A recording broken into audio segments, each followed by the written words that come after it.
Breaking news. I'm Chris Bettis from Fluent Mortgage. News fluently today. And so let me preface this because everybody's so sensitive today. This isn't political. The point of this really is it's so interesting, the rulemaking and what's coming down the pipe. So I just want to let you know this really crazy, interesting situation we're in. But more importantly, there really is a bunch of good and need that comes about for people that are in need. So ultimately, if you care about people that are poor, that are hurting, they're in need, that's where we're gonna finish. So here's what's really crazy and interesting, right? There's an eviction moratorium that was expiring July 31st. So in case you've been under a rock, like this is huge news, okay? But there's a lot of stuff most people aren't catching. So eviction moratorium, right? And side note, in case you're not aware, in the United States, we have 3 different branches of government. That way there's checks and balances. There's nothing higher than the president, than Congress, or the Supreme Court, right? Like any other entity is below those 3. Top dogs: Congress, the president, and judicial branches, okay? What was interesting is literally the Supreme Court, remember, nobody higher than the Supreme Court, came out at the end of June and said, hey, by the way, I know we've been talking about this for a year because in 2020, the CDC did certain moratoriums in housing.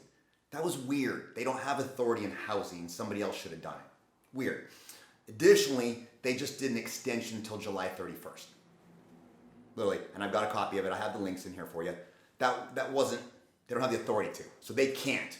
But for the overall good of people, for the overall goods, it's expiring since Biden said he's not going to extend it. We'll just let it roll. It expires on the 31st. No harm, no foul. Okay? So that's here.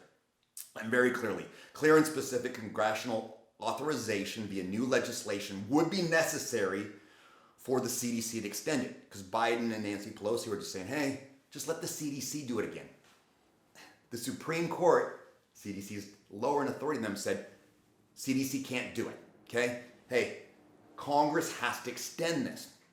So again, CDC is for sure not higher than the legislative branch, the executive branch, and the judicial branch. So the Supreme Court said CDC can't do it. It has to go back to Congress. Congress, do your jobs in order to extend it.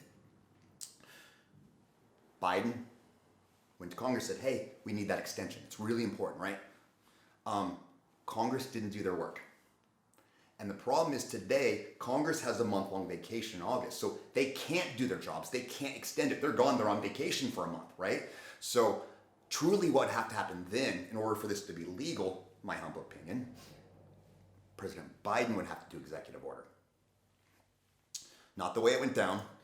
They went back to the CDC and said, hey, even though the Supreme Court said you can't do it, would you please give us an extension? They officially have, even though they can't. So it's odd, right? So do lenders say, well, you don't have authority. We're not technically have an extension on moratorium because you have no authority. The Supreme Court said you don't. Do they just not foreclose? That's my guess. So here's the ban in case you want to see it. We're going to include links for everything, including all the language, okay? Again, not politics. An interesting situation, right? We officially have an extension, but the authority, the entity who did it, the CDC, doesn't have authority. So it's really not really in effect, but it is because we're playing like it is. Now, lastly, the important part, helping people, right? And Nancy Pelosi said it well. There's actually another $5 billion of rental relief. Only 3 has gone out. So these trillions of dollars that we produce, all the money that's basically our money to help people, hasn't gone anywhere. It's just sitting in Congress. It's just sitting there with the federal government. No matter what happens with the extension or not, I'm pretty sure it's going to extend it. The problem is renters at that point, unlike a mortgage where it gets kicked to the back end, they owe everything. So if they're going to let you go 3 more months without making payments, you owe even more when it's all done. You're going to owe 10 grand, 20 grand, 30 grand. So that's the bigger issue is we're just kind of kicking the can down the road, and it's going to be harder for evictions at that point to make remedy, to bring themselves current. What we need to do, and what I would ask of you, if you care about these people, if you care about people that are in trouble who are on the verge of homelessness, petition your realtors. Fight to get that $51 billion out and actually help people who need. So anyway, interesting legal situation we're in, but most of all, Man, we got $50 billion to help people. It's already been there. It's just sitting there. Get that money out. Let's do some good.